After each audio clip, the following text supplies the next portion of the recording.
Capítulo 13. Cass. Tire-nos daqui! Cass gritou assim que pisou mancando a bordo da escuna com a Ned em seus braços. As velas já estavam hasteadas e momentos depois eles já estavam saindo do porto, mesmo que a uma velocidade muito abaixo do que ele gostaria. Ele sabia que deveria ter tentado conseguir alguns aéreos para a viagem, mas eram muito difíceis de achar. Havia caos no convés, pessoas gritando e tentando levar a escuna para mar aberto o mais rápido possível. Speck! Ele gritou para o homem que havia escolhido para capitanear a embarcação.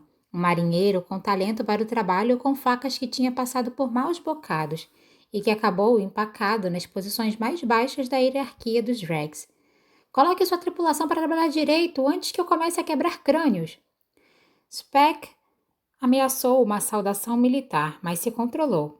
Ele não estava mais na marinha e Cass não era um oficial superior. A dor na perna de Cass era terrível, a pior que havia sentido desde que havia quebrado ao cair do telhado de um banco perto de Geldstraat. Ele provavelmente havia fraturado o osso de novo. O peso de Ained não estava ajudando, mas quando Jasper apareceu em seu caminho para oferecer ajuda, Cass passou direto por ele. Onde está Nina? Cass disse, rosnando. Cuidando dos feridos lá embaixo. Ela já cuidou de mim. Cass registrou vagamente o sangue seco na coxa de Jasper. Wyland foi ferido durante o confronto. Deixe-me ajudá-lo a... Saia da frente, disse Cass e desceu correndo por ele pela rampa que levava ao convés inferior. Ele encontrou Nina cuidando de Wyland em uma cabine apertada, suas mãos passeando vagarosamente sobre seu braço, costurando a carne da ferida da bala. Mal passava de um arranhão. Cai fora! Cass ordenou e Wyland praticamente saltou da mesa. Ainda não terminei, começou Nina. Então ela viu a Inês. Por todos os santos, ela disse surpresa. O que aconteceu? Ferida de faca. A cabine estreita estava iluminada por diversas lanternas brilhantes, e um estoque de ataduras limpas tinha sido colocado em uma prateleira ao lado de uma garrafa de cânfora. Gentilmente, Cass depositou a Inês sobre a mesa que tinha sido aparafusada ao convés. Isso é muito sangue, disse Nina com uma respiração fraca. Ajude-a!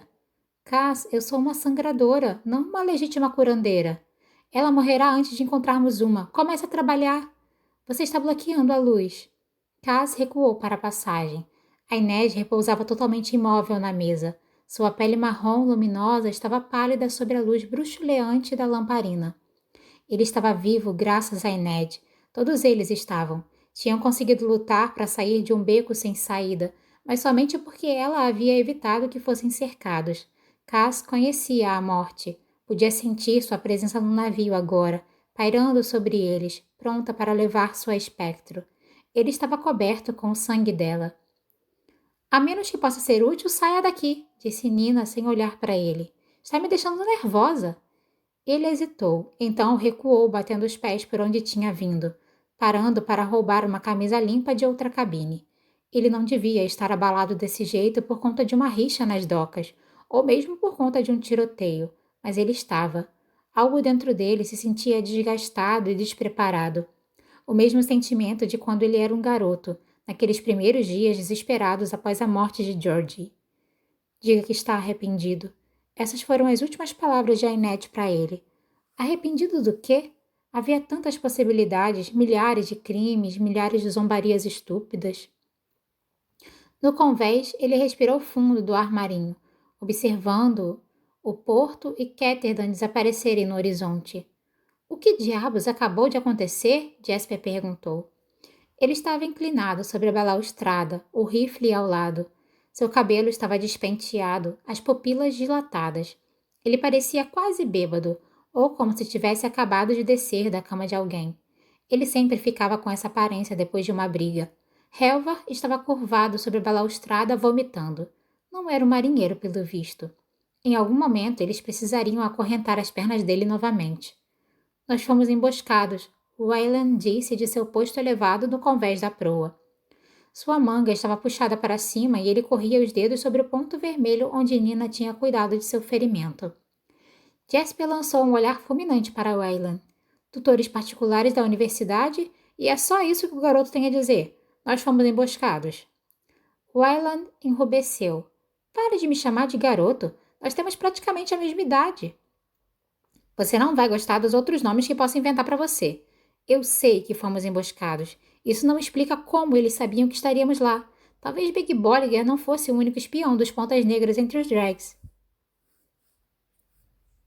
Giles não tem nem a inteligência nem os recursos para revidar tão rápido ou com tanta força sozinho, disse Cass. Tem certeza? Porque pareceu um revide tanto. Vamos descobrir. Cass foi mancando até onde Rory tinha escondido o Oman. Eu espetei a sua espectro, o Oman havia dito entre risos, quando Cass o encontrou curvado no chão. Eu espetei com vontade. Cass tinha olhado para o sangue na coxa de Oman e dito: Parece que ela também te pegou. Mas a mira dela não tinha sido boa. Caso contrário, o Oman não estaria em condições de falar nada. Ele tinha nocauteado o capanga e mandado que Rory o pegasse enquanto ele procurava a Ned. Agora Helva e Jesper arrastavam o Oman para a balustrada, suas mãos atadas. Colocam-no de pé. Com sua mão enorme, Helva ergueu o Oman. O Oman deu um sorriso irônico. Sua cabeleira branca, mal cuidada, achatada contra a testa larga.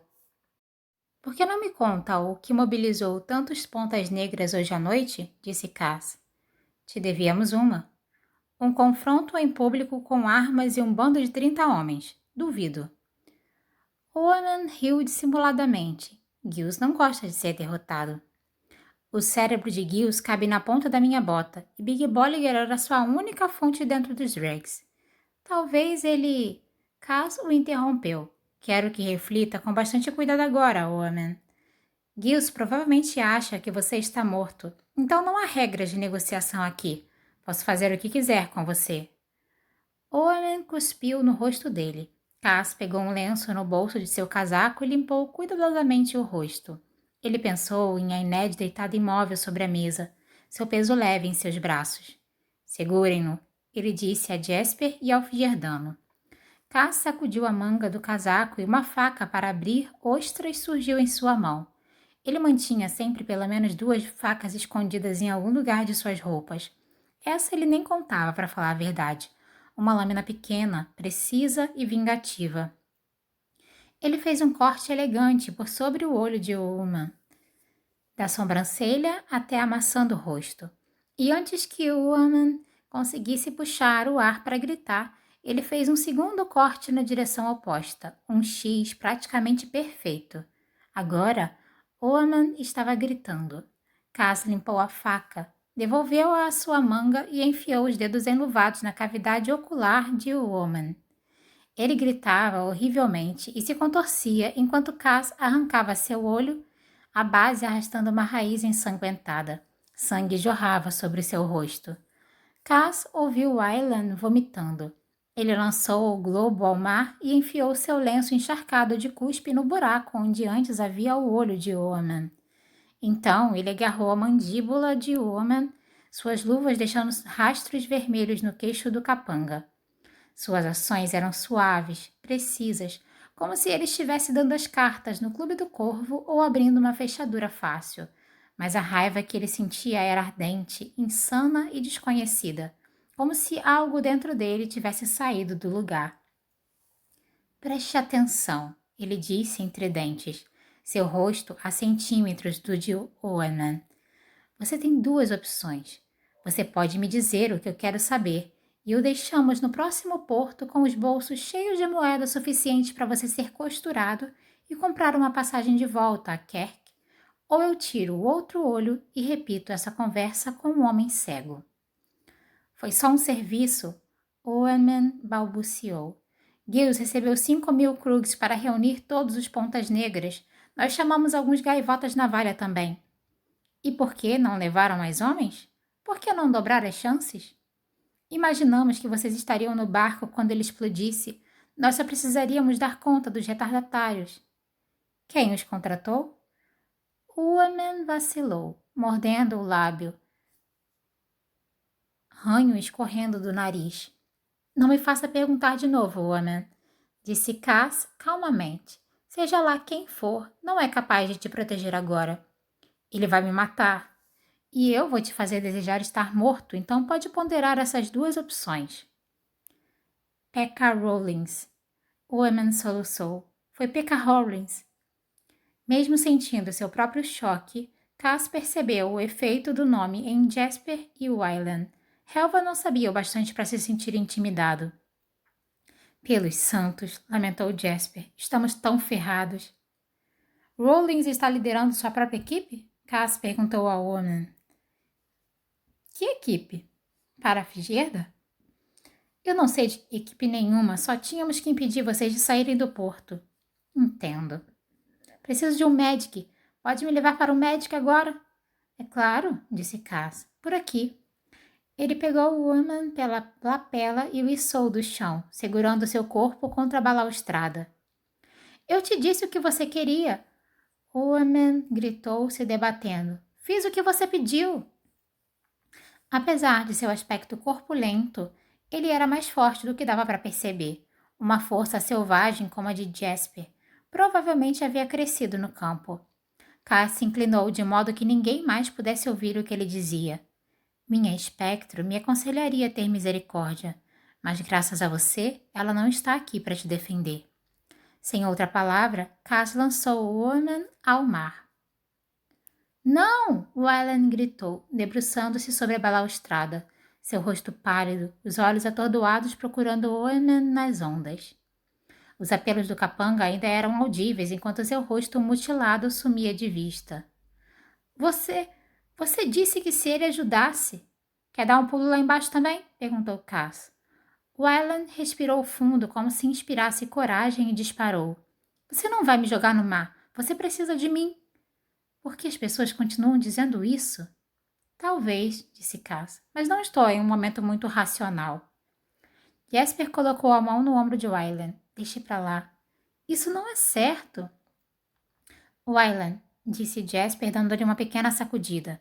Talvez seus tutores não tenham abordado essa área do conhecimento, mas não se discute com um homem coberto de sangue com uma faca na manga. Wylan pressionou os lábios com força, formando uma linha estreita. Cass não sabia dizer se o menino estava assustado ou furioso, e ele não dava a mínima. Helva continuou em seu silêncio de sentinela, observando tudo, parecendo verde de enjoo sob sua barba loira. Cass se virou para Jasper. Coloque algumas correntes em Helva para mantê-lo honesto, disse ele enquanto descia, e me traga roupas limpas e água fresca. Desde quando eu sou seu empregado? Homem com uma faca, se lembra? Disse ele sobre o ombro. Homem com uma arma, Jasper gritou atrás dele. Cass respondeu com um gesto rápido que se resumia basicamente ao seu dedo do meio e desapareceu no interior da embarcação. Ele queria um banho quente e uma garrafa de brandy, mas se contentaria em ficar sozinho e livre do fedor de sangue por enquanto. Pekka Rollins. O nome pipocava em sua cabeça como um tiroteio. A vida sempre o levava de volta a Pekka Rollins, o homem que tinha tirado tudo dele, o homem que agora estava entre Cass e o maior prêmio que qualquer equipe já havia tentado conseguir. Será que Rollins enviaria alguém no seu lugar ou lideraria pessoalmente uma equipe para pegar Buiú-Baiú? Nos confins sombrios de sua cabine, Cass sussurrou, tijolo por tijolo. Matar Pekka Rollins sempre tinha sido tentador, mas não era o suficiente. Cass queria humilhar Rollins, queria que ele sofresse como Cass havia sofrido, do modo que George havia sofrido, e arrancar 30 milhões de krugs das mãos imundas de Pekka Rollins era um ótimo jeito de começar. Talvez a Inet estivesse certa, talvez o destino se importasse com gente como ele.